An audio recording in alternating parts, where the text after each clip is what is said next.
today on an all-new Dr. Phil. I was drinking a liter of vodka a day. Get out of the sink and go to bed. Their beautiful daughter If this girl is blowing a .45, that's death. is running out of time. She's afraid to come out because she's drunk.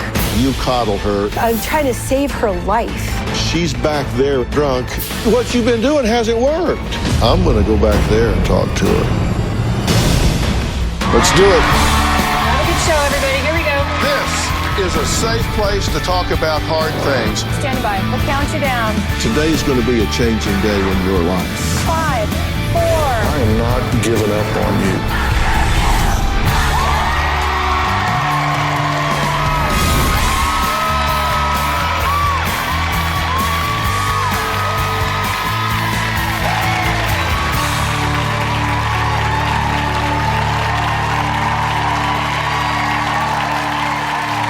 Well, let me just tell you straight up, today we are leaning into a life or death situation.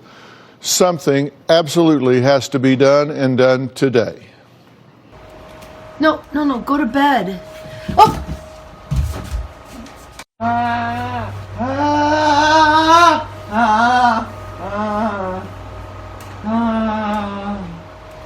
Well, sadly, that is Christy and Nell's 27-year-old daughter, Nicole. Now, Nicole admits to drinking a liter of vodka every day. She claims that she's been hospitalized 15 times in the last 4 years due to alcohol poisoning and nearly died on 5 of those occasions. It's gone downhill since then. Nicole claims she regularly blacks out and then passes out. She's even passed out in the bathroom sink. Nicole, you need to get out of the sink and go to bed. Your elbow is in the sink. Come on. Nicole! Get up and go to bed. Nicole's parents, Christy and Nels, claim they have done everything they can to try and stop their daughter from drinking, but still nothing, and no one can stop Nicole from picking up the bottle. In fact, just this past weekend, Nicole was found passed out in a bus stop with a blood alcohol level of .41. That's more than 5 times the legal limit and oftentimes lethal. Then just this morning, when she was supposed to be here in the studio, Nicole got in an Uber and disappeared. She proceeded to steal a bottle of wine in a pharmacy, drink it in the bathroom, and a few hours later we found her at home, very drunk. She's now here in the building, and this is what her parents have to say about their daughter. My daughter is a raging alcoholic. She is literally drinking herself to death. Okay, how much did you drink? I had a 5th of vodka. No, go to bed. Oh! Last week, I shot video of one of Nicole's normal drunk episodes at home. Nicole? Nicole passed out in the bathroom sink. Nicole, come on, let's go to bed. Nicole was barely able to get herself into bed. Nicole says she wants to live, but she has been repeatedly hospitalized with a .4 blood alcohol level. .4 is a near coma. Nicole has these fits. It's scary. Nicole has been to 5 rehabs, kicked out of 3 sober living houses. Nicole has been through several medical detoxes and relapsed within 24 hours. Over the last 5 years, we've spent over $20,000 helping her out. We've blown through every dime of our retirement. Nicole has 3 DUIs and 2 happened in the same week. Nicole did receive a 6-month sentence. There's no reason for us to have you here if you're just going to keep drinking. My wife and I disagree on what causes Nicole's alcoholism. Nels believes in tough love. I will not go through what we've been through in the last 2 weeks. I believe in supporting her and getting her to see the errors of her ways. Why don't you lay down on your bed and relax? Kind of sleep it off, okay, honey? There's a choice involved in drinking or not drinking. He's ready to call it quits. I feel like I'm the only person fighting for Nicole. If we don't get help, she will die. Okay, Nels, I'm glad to meet you. Sorry for the occasion. I wish we were talking about something else. Thank you. drama today, right? Yeah, this morning. Well, that chair is empty right now because Yeah. your wife is backstage with her. She ran off this morning, right? Correct. Our understanding with Christy was watch her close because we knew she'd be a runner. Yeah. And she apparently took her eyes off of her that long, and Yeah. she's gone. Correct. Stole some alcohol, drank it, and took off. Correct. Talk to me about the last time in her life that you can remember where this was not an issue. What was going on where this wasn't an issue? Nicole's been punishing herself, hurting herself since middle school. She was hitting herself in the thigh with a hammer, Yes. right? Yeah. To bruise herself. We've Correct. got a little information about that. Let's take a look. At my peak, I was drinking a liter of vodka a day because I don't like the person I see in the mirror. Nicole's issues are not just with alcohol. Nicole suffers from multiple eating disorders. Nicole has even cut herself and used other forms of self-harm. When I was 13, I started cutting and bruising myself. I would hit myself with a hammer, a screwdriver, or a fist. It was my first way to escape my emotional pain and depression. I stopped hurting myself when I was 20, and then focused on excessive exercise. If I couldn't work out, I would have full-blown panic attacks. Nicole confessed that she was purging up to 20 times a day. But the thing that caused me the most pain, my dad called me lazy and fat. I'll never forget it. It broke my heart.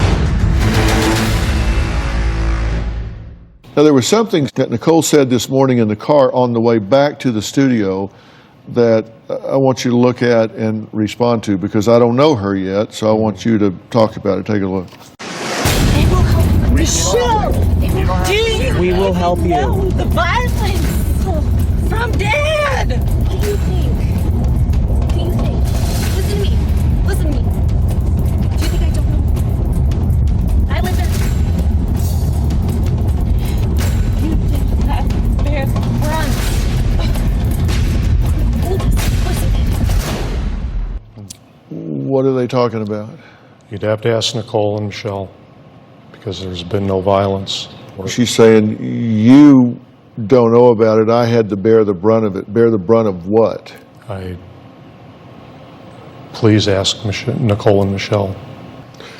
Nicole says she's an extreme alcoholic who drinks a liter of vodka a day and admits to driving drunk at least 20 times. Who knows? She doesn't know, but that's just what she says, all because she says she hates herself and who she sees in the mirror when she takes a look. Now, we're going to talk to Christy after the break and see what condition Nicole is in.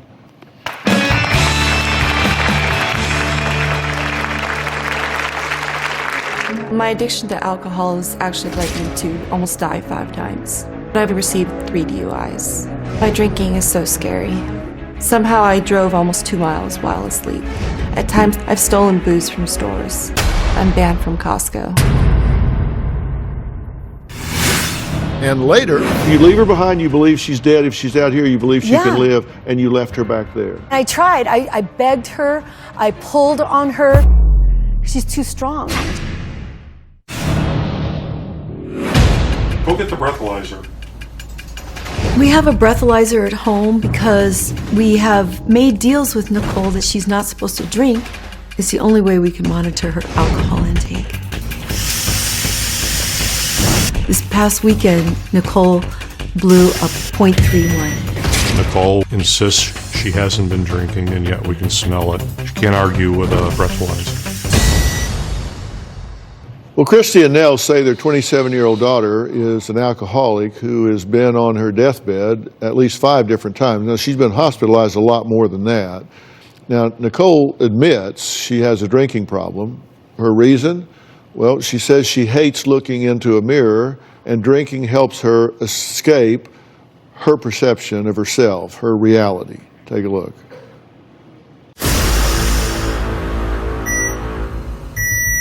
My addiction to alcohol has actually led me to almost die 5 times.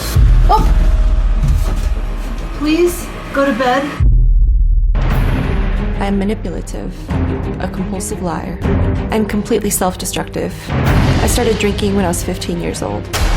In the past 4 years, I've been to the hospital 15 times. At my peak, I was drinking 1 liter of vodka a day. I typically drink in bed and I almost black out. When I drink, I become a compulsive liar. Did you say you were under a doctor's care? Okay, that wasn't true either. I recently lied to somebody about being in physical danger from my dad. I told someone that he was threatening to hit me with a crowbar. My dad wants to prosecute me for slander. This past weekend, I passed out at a bus stop. Someone called 911 and I woke up in a hospital. I've been to rehab 5 times and nothing has worked. I've driven under the influence of alcohol at least 20 times. But I've only received 3 DUIs. My last DUI was just a week after my second DUI. I've blacked out at the wheel. Somehow I drove almost 2 miles while asleep. You need to get out of the sink and go to bed. At times I've been so desperate for a drink. I've stolen booze from stores. I'm banned from Costco. My relationship with my parents is deeply damaged. Even though I've caused my family pain, my mom has always been in my corner. My dad is the opposite. He slapped me and has been emotionally abusive. I've been afraid of my father my entire life. My alcoholism is a life or death issue. Well, Nicole's mom, Christy, is joining us now. Nicole is still backstage. You've been dealing with this all this morning, since very early. First off, what's going on backstage? Well, she's afraid to come out because she is tipsy and she feels like she can't speak. What do you call tipsy? Well, she's drunk. She's drunk. I don't know how much she had. She's slurring her words. What's your general approach to handling her? Okay, so... 'Cause you two seem to differ. Oh, yeah. First of all, I want to say if something's not done immediately, she's going to die. And that's the first thing I want to say. Second thing is, I actually have a question for you. If a person has a mental illness and they have a disability and they're acting out, what percentage of it is a problem? Is it the responsibility of the person or the mental illness? Because my husband seems to think that it's all 100% Nicole's responsibility. And he's blaming her, and he gave me an ultimatum, gave Nicole an ultimatum today. He said, that's it. I'm not dealing with this anymore. And he says, I'm not moving out. That implies that we have to move out. Mm-hmm. And you're shaking your head no while she's saying this. That's not your position? That's out of context, but the fact is I cannot, something has to change. We can't keep living this way.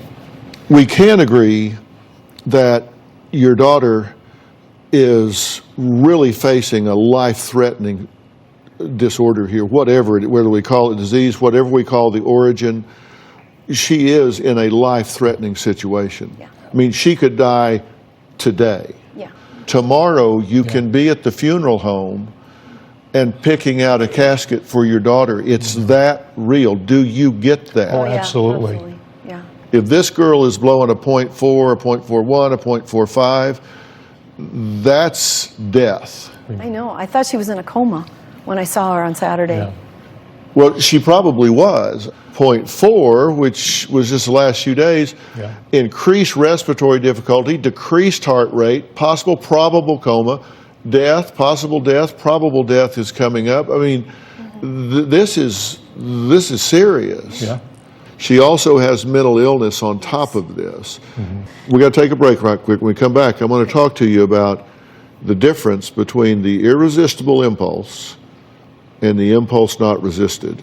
Christy admits she's paid $5,000 to bail Nicole out of jail, washes her dishes when she's been too intoxicated to do it herself, pays for her groceries and medical bills.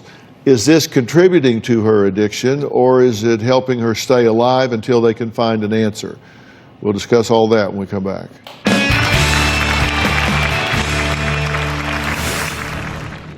If I were you, I would grab her by the scruff of the neck and drag her ass out here. She's back there instead of out here because you coddle her. And later, how drunk are you right now? I drank a bottle of wine.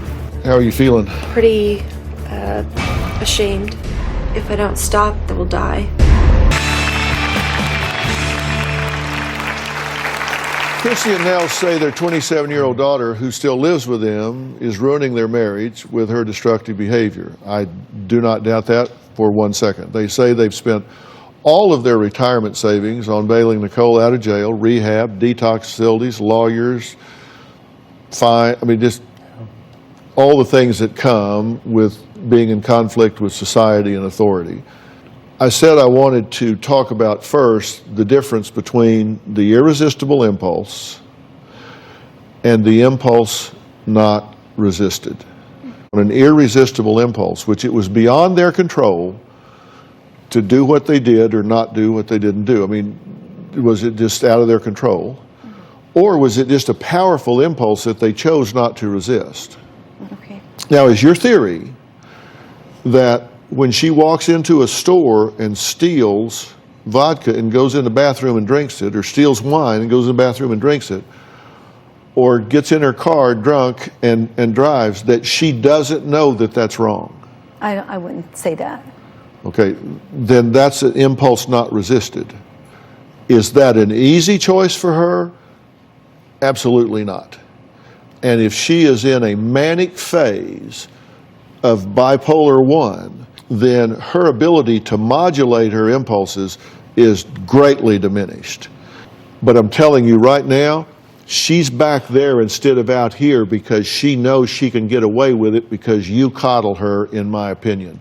You're letting her know that she can be back there instead of out here, because if I were you, if I had to, I would grab her by the scruff of the neck and drag her ass out here and set her down in a chair, because this may very well be the last stop on the subway for her, and you know that, and I do too. If something doesn't happen here today, then what's going to happen? Oh, she'll die. That's why I ask you, do you realize the gravity of this, that she's going to be dead? You know, if you leave her behind, you believe she's dead. If she's out here, you believe she can live, and you left her back there. I tried. I begged her. I pulled on her. I said, let's go. I pulled both of her hands. I said, let's go. And she refused. And I can't physically get her up out of the chair. She's too strong. Have you been enabling her? I think that what I try to do, I'm trying to save her life, is what I'm trying to do. He's right. You have been enabling her. He's wrong in thinking that you as a mother are going to kick her ass under a bridge so somebody can come along and slit her throat. I don't believe that. I know. Okay. She's already been brutalized twice. I know. And I was there afterwards. And I cannot bear to see her go through that again. You're doing what you think is supportive of keeping her alive. Yeah. But you're crippling her long term. So what is the answer? I mean, I really don't know what the answer is. Do you acknowledge it's not what you've been doing? That hasn't worked. And based on results, that hasn't worked, right? Yeah. Yeah, your enthusiasm is underwhelming. It hasn't worked. Based on results, has what you've been doing worked? No. Has what you've been doing worked? No. So, I mean, just based on results, I'm not saying I have a better answer. I'm just saying, can we agree that what you've been doing hasn't worked? Yeah, because, it's... She's faced in the hallway. Yeah. What you've been doing hasn't worked. Yeah. It's true. I mean, come on. I say you've enabled her, and I made a list of what I'm talking about. Just a few examples. You spent $20,000 over 5 years of just paying off fines and bail and that sort of stuff. You sold a diamond to put her in detox. You spent your retirement money. Mm-hmm. You put $100 a week on her jail account so she was comfortable while she was in jail for doing things she shouldn't be in jail. She's celiac, and they weren't giving her any food, and she wasn't eating. Mm. You bailed her out of jail, right? No, I didn't bail her out of jail. How many times? Oh, the first time. Probably the first time, yeah, first time. I did. Yeah, there is that. Okay, sorry. Sorry. You've paid her hospital bills, cleaned her house when she was too drunk to do it, bought her groceries, paid for fire damages, refused to kick her out of the house when she is belligerent, name-calling, fighting, just all of that, because you're living minute to minute. Literally. When I was in her apartment and I would come and visit her in her apartment doing her dishes, I was actually watching her for several hours after work, because she was laying in bed drinking and drinking and drinking for days. And she actually vomited in her bed and laid in it for about 3 days, where she could have asphyxiated. Be sitting in her bed sometimes, just watching her, just sitting at the edge of her bed, just like, what do I do? You know, God, what do I do? And you've sat and watched her drink. Well, when I go to her apartment, then I'd pour out all the alcohol. I wouldn't let her drink. Okay, in the past 2 years, Nicole says she's lost her fiance, her grandparents, and her best friend. She admits to drinking and mixing prescription pills with the alcohol to escape the pain. We're going to talk about that and more when we come back.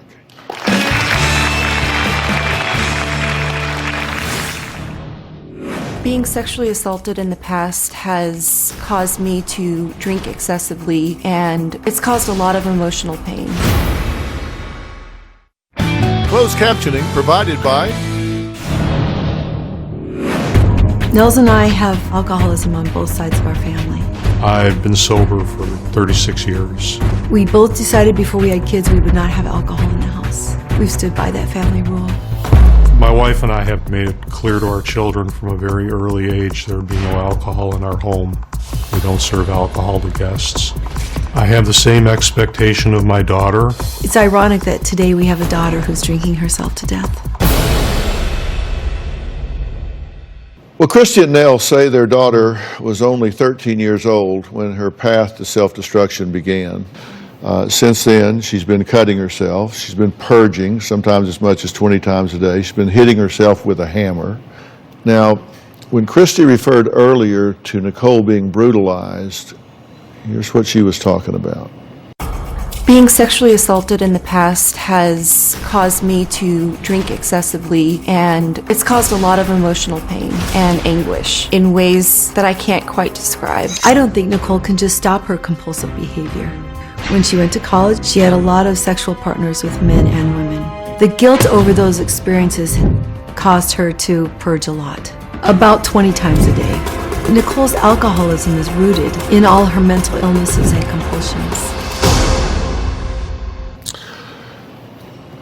You add that on top of everything else, and then her boyfriend, she not long ago lost him.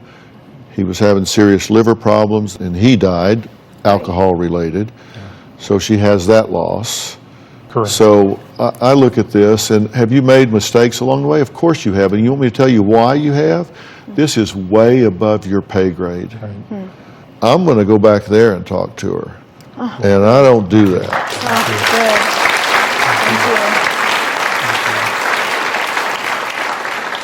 And that means I'm going to pick up my end of this rope, and I don't ever surrender to the disease. Yeah. This gentleman right here is Dr. Kaligi.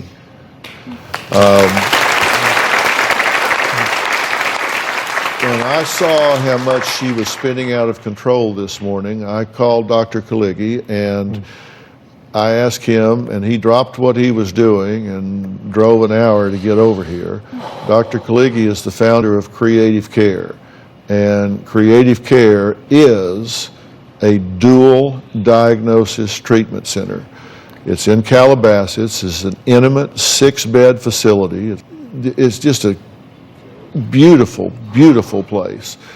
And when I say dual diagnosis, these are the folks that understand that if you don't deal with the depression, if you don't deal with bipolar, if in fact that's the case, and I'm not sure that it is, but if you don't deal with those issues while you're dealing with the addiction issues, you're just wasting your time, because one will trigger the other, and then this will trigger that. If you don't deal with them both at the same time, you're wasting your time. This clearly is a comorbid situation. Would you agree? Without a doubt. So what we want to do is not only do a full evaluation, but begin to work on the trauma, the fact that she's been hurt and angry for a long time. And I think for the first time, she's going to have the opportunity to get the right kind of treatment. And I think until this time, She's never really had a fair chance. No, she hasn't. We know that. But we're going to get it for her now. Okay? We'll take a break. And on this break, I'm going to go backstage and speak with Nicole. You've seen her on tape, and I'm going to meet her personally. She's very bright, and I think under it all, she knows what she needs to do. We're getting ready to find out.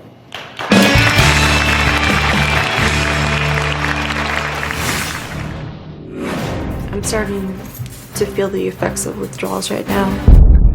I don't want to die. Closed captioning provided by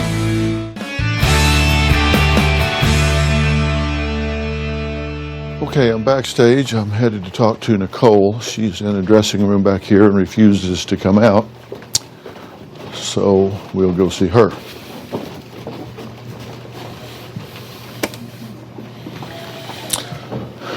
Hello. How are you? How are you feeling? Well, pretty ashamed. What are you ashamed of? Well, I drank this morning. How drunk are you right now? I drank a bottle of wine. Did you feel better physically after you drank it? Were you starting to get in withdrawal? Yeah, and I'm starting to feel the effects of withdrawals right now. Mm-hmm. You've been in rehab 4 or 5 times, 5 or 6 times? Mm-hmm. A lot. You've been in the hospital 15 times, death's door 5.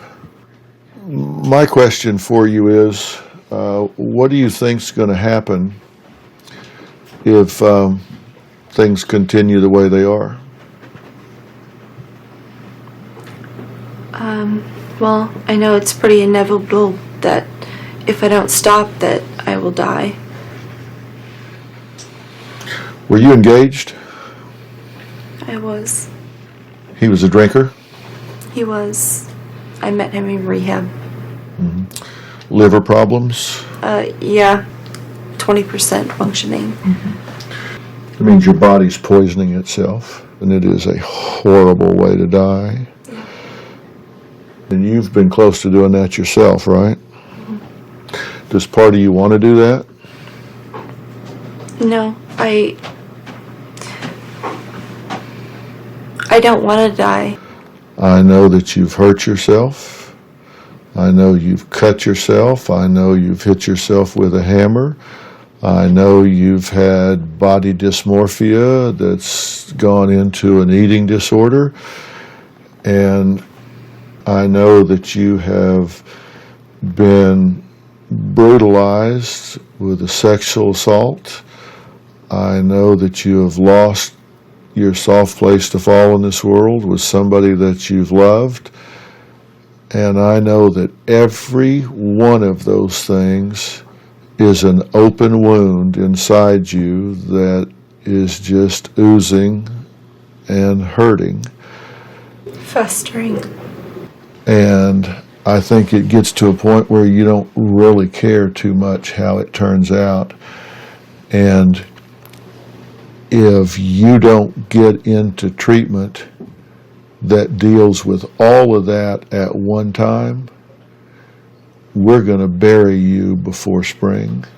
And I want to put you in a treatment program that treats you and everything about you simultaneously, because I don't think you have ever had a chance to get right.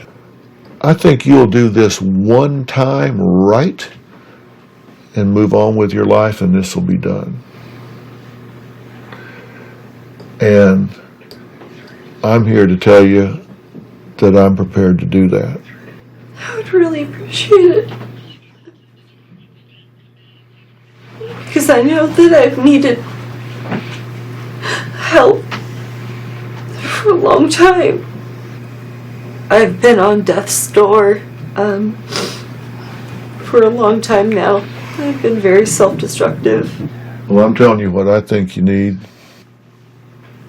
Fair enough? Okay.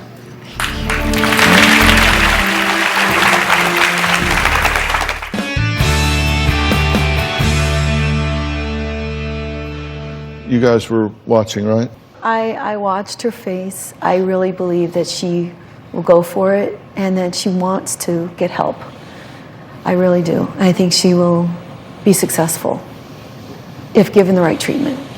What do you think? I started crying when Nicole just seemed to relax. We've not seen Nicole relaxed in years. Always tense, always fighting. People know the truth when they hear it. Don't you think that's true? I mean, people can pat your hand, tell you it's going to be okay. But I think people know the truth when they hear it. And I think she knew this was the truth, that she had to do all of this. And, you know, she said these things are festering inside her. And I don't mean to be critical of what's happened before or really talk about the futility of it, but I don't think she's really had a shot before this. I think it's been good faith efforts, but I just don't think that the scope of what needed to be done has been addressed. Absolutely. And if I do say so myself, I think I get it. I think I know what she needs, and I think I brought in some heavy hitters, and I think we can put something together that's going to make a difference. Okay. It's going to save her life. It's going to save her life. And I expect this is going to be a lot of work, and I think she's ready to do it. That's why I said I'm not doing this to you. I want to do it with you. And I think she gets that. So, and you guys will be very involved in this at the right time.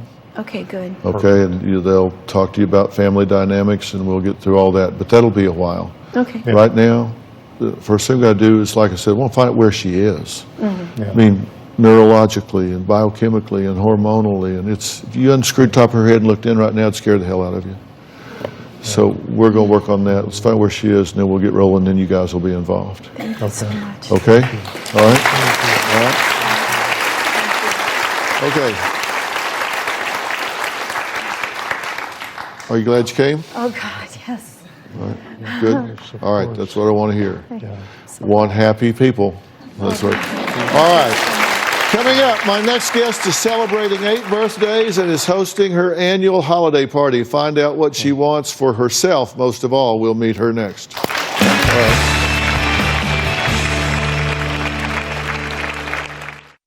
Closed captioning provided by... Well, the holidays just days away, and no doubt your social calendar is already filling up.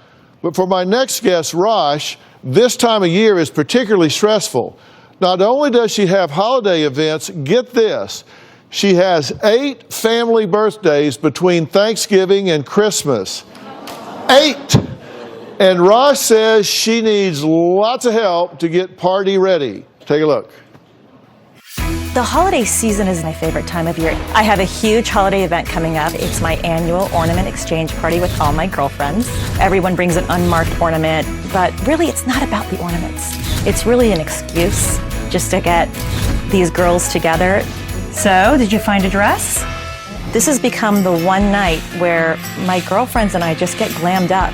This night is just for the ladies. No kids, no spouses, no pets. With all the party planning, I have very little to no time for myself. I don't have time for a skincare routine. What worries me about my skin, the little lines and crow's feet, those dark circles come with little puffiness too. I recently noticed right here under my neck is not as firm as it used to be, and that just really bothers me. I want to look my best for the holidays and this party. I would love to get some advice from skincare pro Robin. This year when I walk into my holiday party, I want to hear, wow, you look amazing. Well, joining me is Rosh, and someone who knows a lot more than I do about getting your skin ready for the holidays, my wife Robin. So welcome to both of you guys. Thanksgiving and Christmas? 8 birthdays. You thought you had it tough because her birthday's 3 days after Christmas, Yes. so she always thought she got cheated. So how do you handle the stress of all these parties and birthdays? Believe me, it's not easy. Focusing so much on everyone else during the holidays and the ornament party and the birthdays, I tend to neglect myself. And the problem is I just really don't know what to do about it. Well, you've come to the right place. Robin is our Save Your Skin expert, and trust me, because she's used me as a guinea pig over the years. I have. So what do you suggest for her? Raj, I love to personalize the collections I create for each guest. For you, I wanted to come up with something really special. Raj rhymes with posh, which means classy and stylish. The gift for you to make Raj truly holiday posh is my VIP Raj Trio. Yeah. And here, VIP stands for very important posh. And you've mentioned your concerns about your neck and décolleté not being as firm as it used to be. And that's where my firming cream Up and Away comes in. It has in it powerful peptides that help tighten and smooth the delicate skin in those areas. Next, during these winter months, you really, really want to hydrate your skin. And my moisturizer, Hydrated Skin Equals Youth, does just that. It has a unique formulation that includes green tea extract to help restore moisture for a youthful-looking complexion. And then finally, to really help you look your fabulous self, my VIP Raj Trio includes, OMG, is this really me? This is shapewear for your face. This potent gel starts to work within 10 minutes. Once you apply a very thin layer on your face, it lifts and tightens the eye area, the jawline, anywhere that you have that sagging, jowling look. And thanks to its super peptide complex, you're going to love it. I don't know much about this stuff, but this last one is crazy. Crazy good. My guy friends have put this on, and it just like, it changes, and it lasts for like 8 hours. The tightness and the firming, everything lasts for 8 hours. And his men friends will actually say in the mirror, OMG, is this really me? Okay, so how does this Robin's VIP Raj regime sound? Oh my gosh, that sounds amazing. Yay! Well, you are Raj because I'm giving you all 3 of my products in the VIP Raj Trio. So you will be holiday party ready. For those of you at home who also want to get holiday ready, just head over to RobinMcGrawRevelation.com and you can order any or all of Robin's products. And audience, Robin never forgets you, so you're all going home with the VIP Raj Trio.